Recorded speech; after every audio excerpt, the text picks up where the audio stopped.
Emma, could we go over exactly what happened in detail? It wasn't always like this, you know? He was the most charming, romantic man I ever met. He complimented me all the time. It made me feel comfortable around him that I did anything he wanted just to seek that validation. I knew he had a really short temper, but I chose to ignore that side of him, despite seeing the red flags. A couple months back, he lost his job, and everything changed.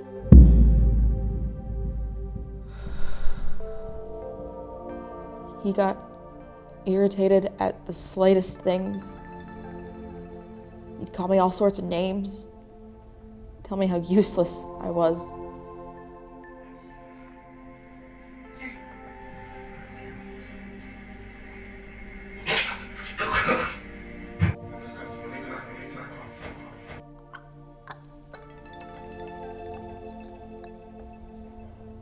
And I never said a word,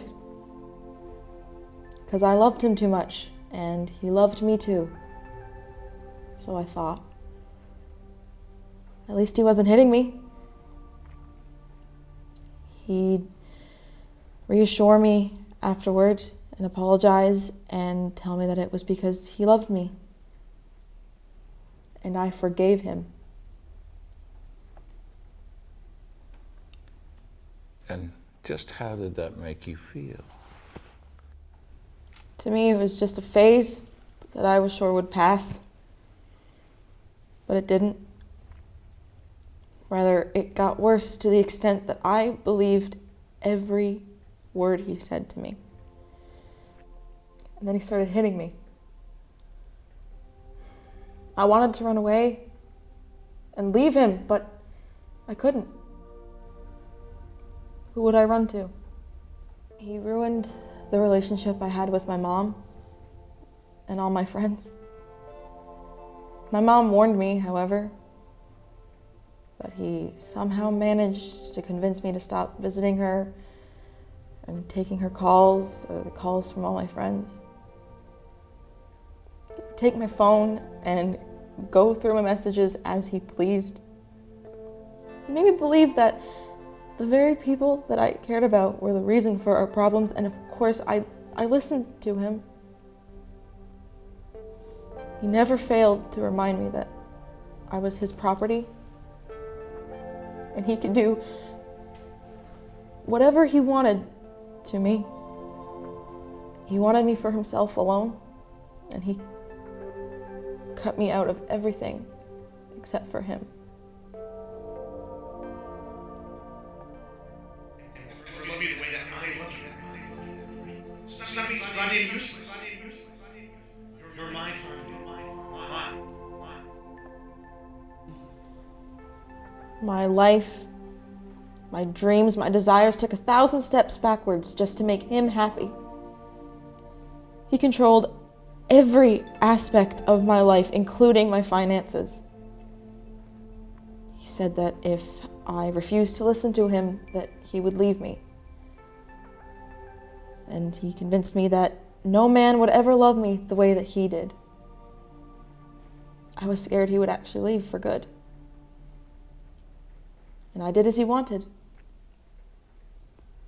Even that wasn't enough for him. So what did you do?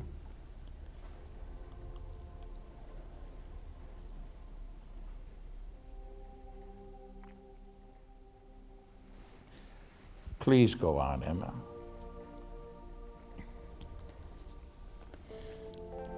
I had thought about leaving the marriage again, but this time I found out that I was 6 weeks pregnant. I didn't want my child to grow up without a father like I did. He knew this, but it didn't stop him from hitting me. Many times he'd lock me in a closet, sometimes for a few hours, sometimes for over a day.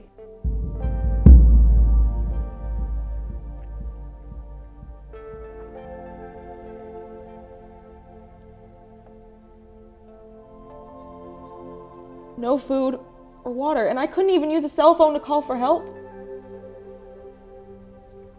One evening I was chatting and he immediately assumed that I was cheating on him.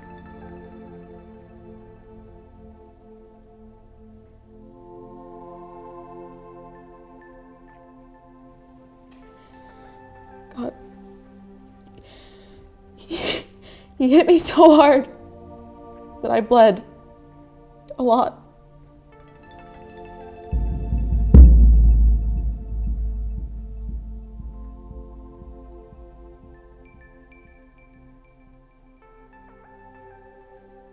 I lost my baby. The very thing that I swore to protect because of that monster.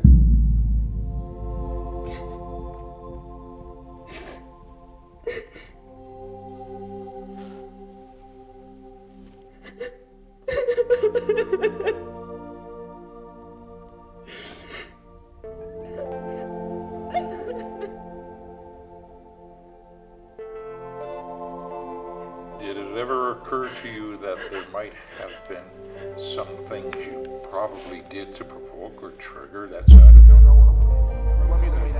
Never occurred to you might have done something to trigger that side. Never occurred to you might have done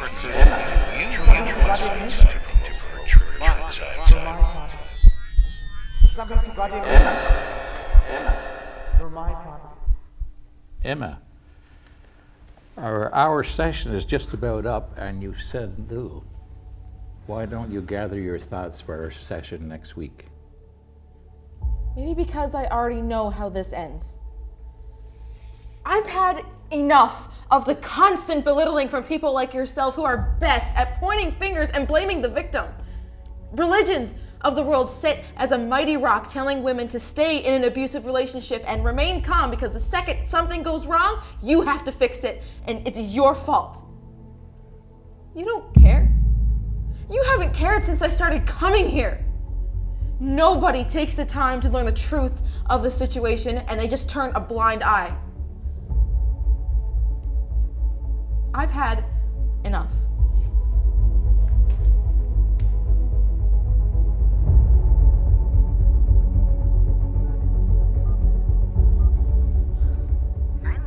What's the nature of your emergency? Hi. My name is Emma Adams. I'd like to report a crime.